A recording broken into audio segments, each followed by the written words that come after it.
कैलाश से माँ दुर्गा जिस तरह धरती पर अपने मायके आती है, ठीक उसी तरह लक्ष्मी, सरस्वती, कार्तिकेय और गणेश कैलाश से अपने ननिहाल धरती पर आते हैं।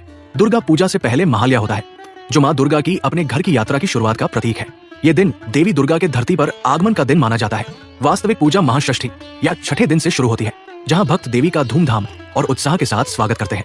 इस दिन माँ दुर्गा का अनावरण जनता के सामने किया जाता है और कई अनुष्ठान किए जाते हैं। सातवें दिन महासप्तमी की शुरुआत होती है। इस दिन कोलाब, जो एक युवा केले का पेड़ होता है, उसे बंगाली दुल्हन की तरह सजाया जाता है। कोलाब को नव पत्रिका के नाम से भी जाना जाता है।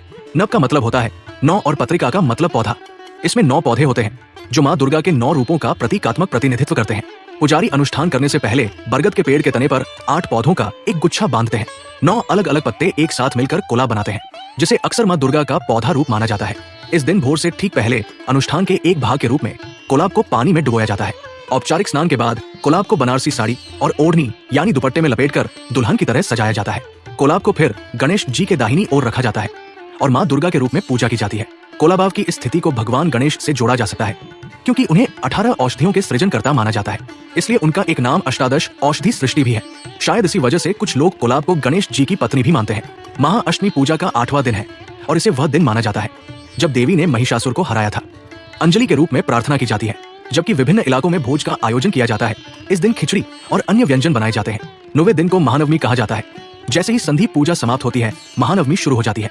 समापन अनुष्ठान के रूप में महाआरती की जाती है। इस दिन महाआरती में भाग लेने के लिए लोगों की लंबी कतारें लग जाती है। दशावाड़ा का अंतिम दिन होता है। इस दिन दुर्गा और अन्य देवताओं को गंगा नदी में विसर्जित किया जाता है। विसर्जन से पहले विवाहित महिलाएं सिंदूर खेला में भाग लेती है, जहां वे एक दूसरे के चेहरे पर सिंदूर लगाती है। लोग पूजा की भावना का जश्न मनाने के लिए सड़क पर नाचते और जयकारे लगाते हैं।